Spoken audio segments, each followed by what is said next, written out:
Hello guys, solution is the best में आपका स्वागत है। आज मैं आपके साथ डिस्कस करने वाली हूँ BA program first semester administration and public policy जो है पोल साइंस का डिसिप्लिन का कुछ टॉपिक्स जो मैं आपको बताने वाली हूँ, जो एग्ज़ाम्स में आने के बहुत ज़्यादा चांसेस हैं। तो मैं आपको पूरा बताऊँगी।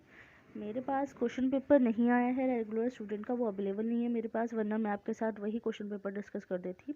तो मैंने वो क्वेश्चन पेपर देखा तो है, लेकिन वो करेंटली मेरे पास अवेलेबल नहीं है, वरना मैं आपके वो भी दिखा देती आपको डायरेक्टली। लेकिन मैं आपको बता देती हूँ कि आपको क्या क्या इम्पोर्टेंट है और आप क्या क्या कर सकते हो उसमें, ताकि आप एग्ज़ाम्स में अच्छे से पास हो सको। तो मैं आपके साथ वही डिस्कस करने वाली हूँ। अगर आप मेरे चैनल पे नए हैं तो मेरे चैनल को सब्सक्राइब कर दीजिएगा और बेल आइकन को भी प्रेस कर दीजिएगा, ताकि मैं आपको इंपॉर्टेंट क्वेश्चंस भी प्रोवाइड करवा सकूँ और जो लेटेस्ट अपडेट्स हैं मैं आपको वो भी प्रोवाइड करवा सकूँ।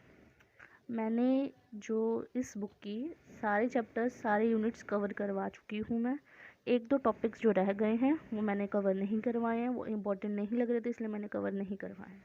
अगर आपको पढ़ना चाहो आप वो पढ़ सकते हो, मैं उसकी मटेरियल आपको प्रोवाइड करवा दूँगी।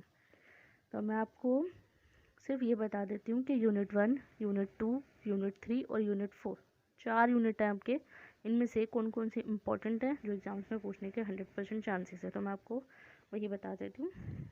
तो आपको क्या करना है, यूनिट 1 में है इसके अर्थ बता रखे हैं, आयाम बता रखा है, वह महत्व बता रखा है पहले चैप्टर में। दूसरे में बता रखा है लोक प्रशासन और निजी प्रशासन। तीसरे में बता रखा है लोक प्रशासन का विकास। मतलब कि इसमें जो है फर्स्ट चैप्टर में से आया हुआ है क्वेश्चन, जो फर्स्ट ही क्वेश्चन है कि लोक प्रशासन के विभिन्न आयाम बताइए अर्थ बताते हुए।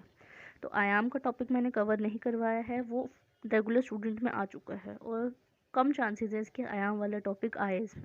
तो आपको अर्थ, क्षेत्र और इसका महत्व अच्छे से याद कर लेना है। इसमें से कोई से भी टॉपिक उठ के आ सकता है। और अगर लोक प्रशासन से रिलेटेड कोई भी टॉपिक आता है तो हमेशा सबसे पहले आप लोक प्रशासन की डेफिनेशन लिखेंगे। मैंने सारे टॉपिक्स कवर करवा चुके हैं। मैं इसका जो लिंक है मैं डिस्क्रिप्शन में डाल दूँगी, आप वहाँ जाके सारी वीडियोस देख सकते हैं। तो अर्थ हमेशा जब भी लोक प्रशासन से रिलेटेड कोई भी टॉपिक आए तो आप सबसे पहले अर्थ लिखेंगे, फिर उसके बाद जो उसका आंसर है वो लिखेंगे। नेक्स्ट है लोक प्रशासन और निजी प्रशासन। इनके बीच में संबंध भी पूछा जा सकता है, इन दोनों के बीच में डिफरेंस भी पूछा जा सकता है। तो ये टॉपिक्स भी कब नहीं है एग्जाम्स में, जो क्वेश्चन पेपर था उसमें ये वाला क्वेश्चन नहीं था, लेकिन दूसरा जो क्वेश्चन आया था वो था लोक प्रशासन का विकास। लोक प्रशासन का विकास आया था इकाई। अब समझ लो कि फर्स्ट चैप्टर में से और थर्ड चैप्टर में से दो क्वेश्चंस आए थे। तो लोक प्रशासन का विकास वाला उसमें अच्छे से आप प्रिपरेशन कर लेना कि लोक प्रशासन का विकास क्या था, चरण बताए हैं इसमें। तो वो विकास किस प्रकार से हुआ था आपको उसे अच्छे से याद करना है। दूसरी चीज़ है प्रशासनिक सिद्धांत में, जिसमें आता है वैज्ञानिक प्रबंध सिद्धांत, प्रशासनिक प्रबंध, नवशास्त्रीय सिद्धांत में मानव संबंधी सिद्धांत। तो प्रशासनिक सिद्धांत और मानव संबंधी सिद्धांत ये दोनों टॉपिक्स इसमें आया हुआ है। प्रशासनिक सिद्धांत मतलब वैज्ञानिक प्रबंध सिद्धांत और मानव संबंध सिद्धांत। प्रशासन का वैज्ञानिक प्रबंध सिद्धांत आया था ये क्वेश्चन, और ये क्वेश्चन थर्ड और फोर्थ क्वेश्चन था जो आया था मानव संबंधी सिद्धांत। तो अब आपको क्या करना है, तार्किक निर्णय निर्माण, इसकी पीडीएफ मैं डिस्क्रिप्शन में डाल दूंगी। आपको थोड़ा सा टॉपिक्स इसको कवर करना है, और प्रशासनिक सिद्धांत मतलब नौकरशाह का सिद्धांत जिसमें आया हुआ था टॉपिक वो बता रखा है। तो मैं अगर वो ज़्यादा इंपॉर्टेंट नहीं है इसलिए मैंने वो कवर नहीं करवाया है, आप इसे स्किप कर सकते हैं। प्रशासनिक सिद्धांत और मानव संबंधी सिद्धांत ये शॉर्ट नोट में भी आ सकता है, अगर ये लॉन्ग में नहीं आया तो आपको इन दोनों को अच्छे से प्रिपरेशन करनी है। तो समझ लीजिए फर्स्ट यूनिट में से दो क्वेश्चंस आए, सेकेंड यूनिट में से दो क्वेश्चंस आए। नेक्स्ट है यूनिट 3 में से। यूनिट 3 में से आया था क्वेश्चन नंबर 5 के विकास प्रशासन क्या है और इसके विभिन्न तत्वों की चर्चा कीजिए। तो 100% आप समझ लीजिए कि क्वेश्चन आएगा ही आएगा। तो आप इस क्वेश्चन को, विकास प्रशासन को अच्छे से लर्न कर लीजिएगा। विकास प्रशासन क्या है, इसके तत्व क्या है, मैंने पूरा टॉपिक कवर करवा दिया है। फोर्थ यूनिट की बात करें तो लोक नीति के बारे में बताया गया है कि लोक नीति क्या है और उसकी प्रासंगिकता बतानी है और विभिन्न उपागम बताने। तो लोक नीति की जो प्रासंगिकता है उसके बारे में आया हुआ था एक क्वेश्चन, सिक्स्थ क्वेश्चन था जो। नेक्स्ट है सेवंथ क्वेश्चन जो आया था वो था क्रियान्वयन के ऊपर कि लोक नीति क्या है और इसके क्रियान्वयन की प्रक्रिया और इसके मूल्यांकन बताइए। तो आपको क्या करना है, लोक नीति निर्माण की प्रक्रिया, उसका क्रियान्वयन और उसका मूल्यांकन तीनों ही याद कर लेना है ये वाला टॉपिक पूरा 100% ये आएगा ही आएगा। आपको लोक नीति की जो सिद्धांत, प्रासंगिकता जो बोले या सिद्धांत बोले या इसकी विशेषताएं बोले, तो आपको ये अच्छे से याद करना है। तो 6 और 7 चैप्टर ये आया था, 6 और 7 क्वेश्चन जो था वो इसमें से आया। रही बात 8th क्वेश्चन की, तो 8th क्वेश्चन थी शॉर्ट नोट में। तो शॉर्ट नोट फर्स्ट चैप्टर में से लिया गया था, नेक्स्ट था 4th चैप्टर में से। 2 क्वेश्चन आए थे फर्स्ट यूनिट में से, 2 क्वेश्चन आए थे 4th यूनिट में से। तो आपको याद रखना है सेकेंड यूनिट में से शॉर्ट नोट में आ सकता है 8th क्वेश्चन। तो आपको सेकेंड यूनिट तो आपको 100%, अब मैं आपको बता दूं कि आपको 100% आपको सेकेंड यूनिट अच्छे से करना है। और 8 क्वेश्चंस आए थे जिसमें से 4 क्वेश्चंस आपको करने हैं।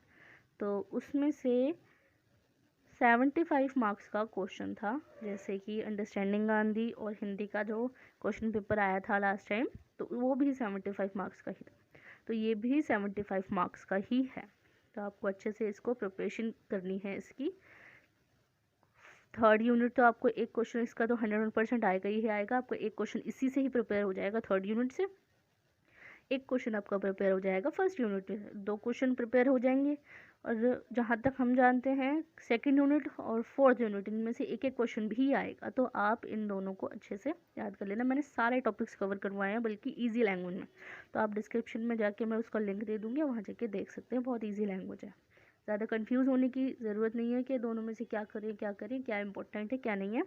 आएंगे तो सारे ही यूनिट में से, मगर आपको करने कौन से हैं वो अच्छे से आप देख लीजिएगा। 4 क्वेश्चंस करने हैं तो 4 यूनिट में से आपको एक एक क्वेश्चन अगर करना चाहें तो आप कर सकते हैं, लेकिन सारे यूनिट में से 2-2 क्वेश्चंस आए हैं तो आपको 2 यूनिट अच्छे से कर लेनी है। अगर आप 3rd यूनिट क्लियर कर लेते हैं अच्छे से तो आपका एक क्वेश्चन तो यहीं से कवर हो जाएगा। नेक्स्ट आता है कि आप 1st और 2nd यूनिट भी पूरी कवर कर लेंगे तो आपका एग्ज़ाम अच्छा होगा, अच्छे से आप कर सकते हैं। 4 ही क्वेश्चंस करने हैं, ज़्यादा कंफ्यूज मत होना इस चीज़ के लिए कि आपको कौन सा क्वेश्चन करना है। तो मैंने सारे ही क्वेश्चंस आपको कवर करवा दिए। एक लास्ट पॉइंट मैं आपको बताने वाली हूँ कि जो लास्ट यूनिट है, जो लोक नीति की संकल्पना, जिसमें से लास्ट क्वेश्चन आया था 7th, जिसमें आया था कि लोक नीति के विभिन्न प्रारूप बताइए। तो प्रारूप को लेकर कंफ्यूज नहीं होना। अगर एग्जाम में पूछें कि लोक नीति के विभिन्न प्रारूप बताइए, तो प्रारूप का मतलब होता है कि उसकी क्रियान्वयन की प्रक्रिया बतानी है। क्रियान्वयन की प्रक्रिया जिसमें आ जाता है दस्तावेजों का अध्ययन, दायित्व विभाजन, वो सब मैंने उसमें कवर करवा दिया। तो आप वहाँ जाके अच्छे से पढ़ सकते हैं। इसमें क्रियान्वयन के बारे में तो बता दिया है, इसमें फिर घुमा फिरा के भी आ सकता है। इसकी क्रियान्वयन की प्रक्रिया बताइए, इसकी नीति निर्माण की प्रक्रिया बताइए, वो सब मैंने उसमें कवर कर दिया है। आप जाके वहाँ देख सकते हैं। And thanks for watching my video.